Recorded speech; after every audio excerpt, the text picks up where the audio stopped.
Russia তুরস্কের কাছে S-400 air defence system কিনতে চেয়েছে। কয়েক বছর আগে রাশিয়া এগুলো তুরস্কের কাছেই বিক্রি করেছিল। নিজেদের তৈরি অস্ত্র বিক্রির পর আবারও কিনতে চাওয়ার বিষয়টি একদিকে যেমন কৌতূহল তৈরি করেছে, তেমনি এর পিছনে রহস্যও তৈরি হয়েছে।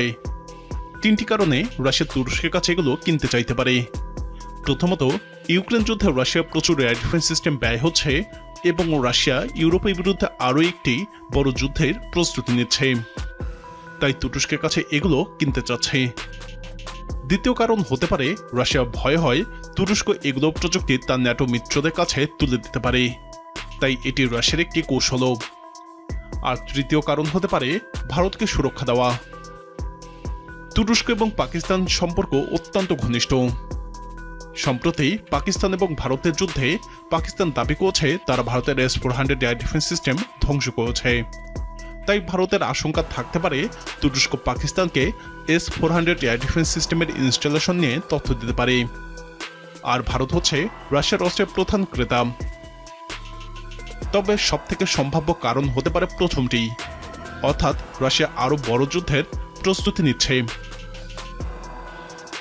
তুরস্ক রাশিয়ার কাছে S-400 মিসাইল সিস্টেম কেনায় তুরস্ককে F-35 যুদ্ধবিমান বিক্রি থেকে বাদ দিয়েছিল আমেরিকা। মিসাইল সিস্টেমগুলো উৎপাদন করে রাশিয়ার রাষ্ট্রায়ত্ত প্রতিষ্ঠান আলমাজানটেই।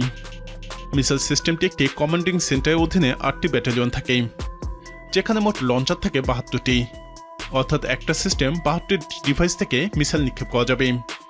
সব মিলিয়ে 384টি মিসাইল থাকতে পারে। বিশাল এলাকা রাডার নজরদারিতে রাখা যায় এরকম একটি পুরো ইউনিটকে মোতায়েন করা হয়। শুরুতেই লঞ্চারের মধ্যে গ্যাস কম্প্রেসরের মাধ্যমে মিসাইলটিকে 30 ফিট উঁচুতে নিক্ষেপ করা হয়, যেমনটা এই ভিডিওতে দেখতে পাচ্ছেন। 30 ফিটের কাছাকাছি উঁচুতে থাকা অবস্থায় মিসাইলটির ইঞ্জিন চালু হয় এবং মিসাইলটি টার্গেটের দিকে ছুটে চলে।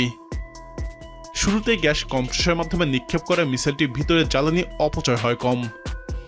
যদি শুরু থেকে মিসাইলের ইঞ্জিন চালু করা হতো তাহলে অনেক বেশি ফুয়েল নষ্ট হতো। মিসাইলটির সর্বোচ্চ গতি মাখ 14, অর্থাৎ এই মিসাইলগুলো শব্দের থেকে 14 গুণ বেশি গতিতে ছুটতে চলে।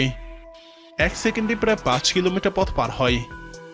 বিমান বা ক্রুইজ মিসাইলের মতো অ্যারোডাইনামিক টার্গেটগুলোকে 400 থেকে 2 কিলোমিটার মধ্যে আঘাত করতে পারে। ছোট বড় সব ধরনের বিমানকে ধ্বংস করতে সক্ষম এটি।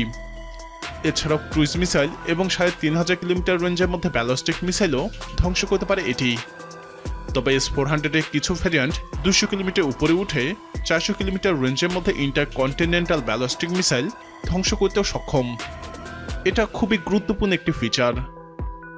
মিসাইল সিস্টেমটিতে আছে 91N6KE প্যানোরামিক রাডার।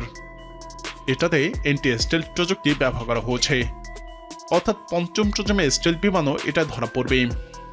এই রাডারটি অ্যান্টি-স্টেলথ সক্ষমতা 150 কিলোমিটার মধ্যে সীমাবদ্ধ। তবে বড় আকৃতির বিমানকে এটা 570 কিলোমিটার দূর থেকেই শনাক্ত করতে পারে। আর 4 বর্গ কিলোমিটার ছোট বস্তুকে, অর্থাৎ ফাইটার বিমানকে প্রায় 400 কিলোমিটার দূর থেকেই শনাক্ত করতে পারবে। অপরদিকে হাইপারসনিক গতিতে ছুটে আসা মিসাইলকে 230 কিলোমিটার দূর থেকেই শনাক্ত করতে পারবে।